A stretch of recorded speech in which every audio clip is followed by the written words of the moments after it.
یہاں پر آپ کے سامنے جو آج آخری پارہ جو تلاوت ہوا ہے وہ ہے 24واں پارہ۔ اس پارے کے اندر ایک آیت ہے، اللہ رب العزت نے ارشاد فرمایا قل یا عبادی الذین اسرفوا علی انفسہم لا تقنطوا من رحمۃ اللہ، کہ اللہ تعالیٰ فرماتے ہیں کہ میرے ان بندوں سے کہہ دو جنہوں نے اپنے اوپر ظلم کر رکھا ہے، یعنی جو گناہ گار بندے ہیں۔ اگر اللہ تعالیٰ نیک بندوں سے کہتا تو سمجھ آتا، اللہ تعالیٰ کا خطاب کیا ہے؟ ان بندوں سے کہہ دو کہ جنہوں نے گناہ کر رکھے ہیں، علی قل یا عبادی الذین اسرفوا علی انفسہم، جنہوں نے اپنی جانوں پر ظلم کر رکھا ہے، کیا کہہ دو؟ لا تقنطوا من رحمۃ اللہ، کہ میری رحمت سے نا امید نہ ہو۔ کیوں نہ ہو؟ کیونکہ میں جو ہوں بہت مغفرت کرنے والا اور رحم کرنے والا ہوں۔ کیونکہ دعا ہوگی تو دعا کے وقت جو ہے ہم جب دعا مانگتے ہیں تو حقیقتاً اور حقیقت یہی ہے کہ ظاہر میں ہمارے ایک دوسرے کے عیب چھپے ہوئے ہیں، لیکن ہم سب گناہ گار ہیں۔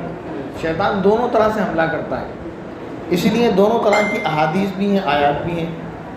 شیطان نیک لوگوں کو گمراہ کرتا ہے اور ان کو سمجھاتا ہے کہ تم بہت اللہ والے ہو، تم بہت نمازی ہو، اور تمہارا کیا ہے، تمہاری تو نیا پار ہے۔ تو ان کے لیے اسی کے اعتبار سے احادیث ہیں کہ دھوکے میں نہ رہو، دھوکے میں نہ رہو۔ اللہ تعالیٰ کو ایک ادا آپ کی ناپسند ہو جائے تو آپ کی ساری محنتیں برباد ہیں۔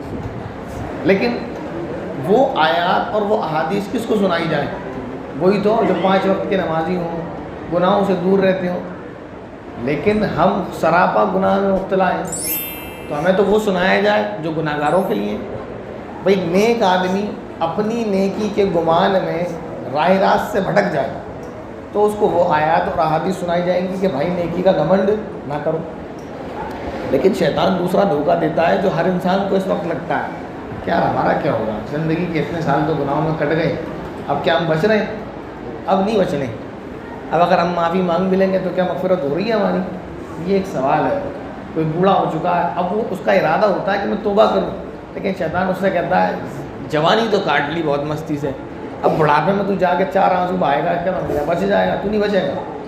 تو اللہ تعالیٰ نے پھر ایسے ہی بندوں کے لیے خطاب فرمایا کہ وہ بندے جنہوں نے اپنی جانوں پر ظلم کر رکھا ہے، یعنی بہت سارے گناہ کر رکھے ہیں، تو ان کے لیے حکم یہ ہے کہ اللہ کی رحمت سے نا امید نہ ہو، وہ مانگیں گے اللہ تعالیٰ مغفرت فرمائے گا۔ اور دوسری بات اور حیرت کی بات میں آپ کو بتاؤں، آپ نے یہ حدیث تو بہت مرتبہ سنی ہوگی کہ بندہ اتنا گناہ کرے کہ زمین اور آسمان کو بھر دے اور پھر اللہ سے توبہ کرے پھر بھی اللہ معاف فرمائیں گے۔ میں اس سے بھی زیادہ عجیب حدیث آپ کو سناتا ہوں، مسلم شریف کے اندر ہے کہ اگر اللہ کے نبی نے فرمایا کہ تم لوگ گناہ کرنا بند کر دو، یہ نہیں فرمایا کہ گناہ کرتے رہو پھر توبہ کرو معاف ہو جائے گا۔ میں دوسری حدیث سنا رہا ہوں کہ اگر تم لوگ گناہ کرنا بند کر دو، کوئی گناہ ہی نہ کرے، میں بھی گناہ چھوڑ دوں، آپ بھی گناہ چھوڑ دیں، ساری مجلس بڑھیا ہو جائے، اللہ پاک کہے گا تمہاری دنیا میں ضرورت نہیں، اوپر آ، دوسرے بھیجے گا جو گناہ کریں پھر توبہ کریں۔ سمجھ رہے ہیں آپ؟ یہ حدیث ہے اللہ کے نبی کی۔ اسے چند چیزیں سمجھانا ہے، وہ یہ کہ گناہوں سے بچنا تو ہے، لیکن کیونکہ تم نبی نہیں ہو، کیونکہ تم فرشتے نہیں ہو، تو گناہ ہو جانے کا امکان بھی ہے۔ گناہ ہو گیا تو پھر توبہ سے معاف ہو جائے گا، اللہ کی رحمت سے نا امید نہ ہو۔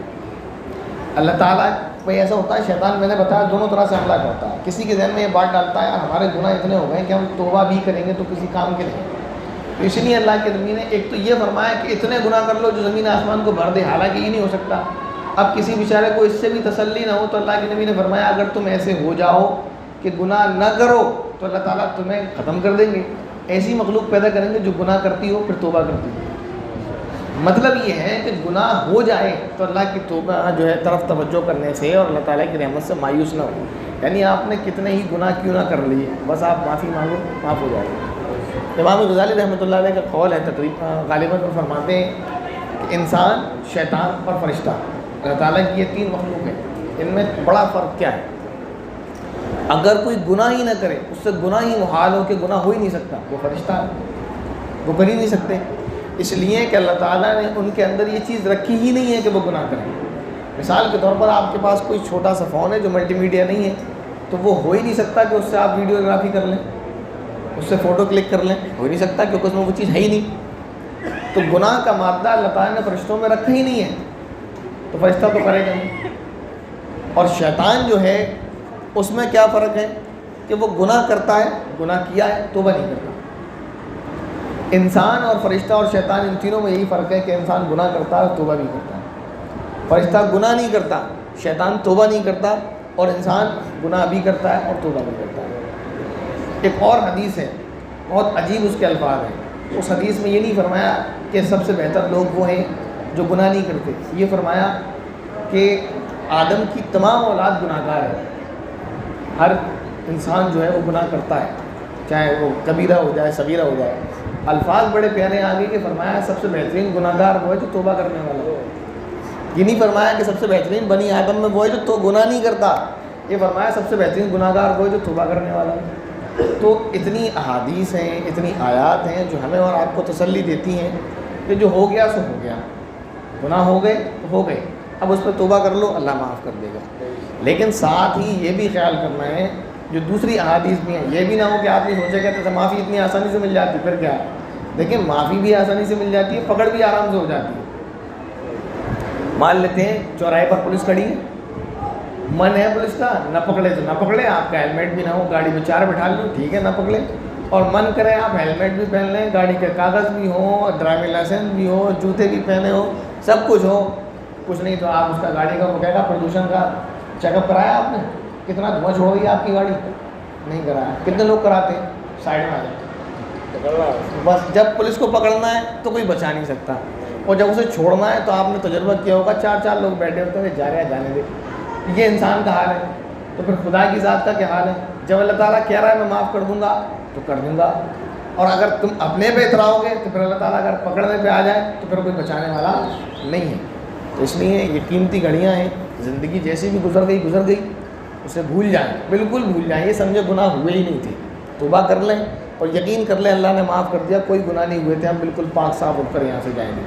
لیکن یہ بھی یاد رکھیں کہ ہر قدم پہ ہمیں شیطان بہکانے کے لیے بیٹھا ہوا ہے، تو لہٰذا ہمیں توبہ کرتے رہنا ہے۔ یہ تو ناممکن ہے، ایسا تو ہو نہیں سکتا کہ یہاں ایسی کوئی جڑی بوٹی مل جائے کہ آگے چل کے گناہ ختم ہو جائے، یہ تو ہو ہی نہیں سکتا۔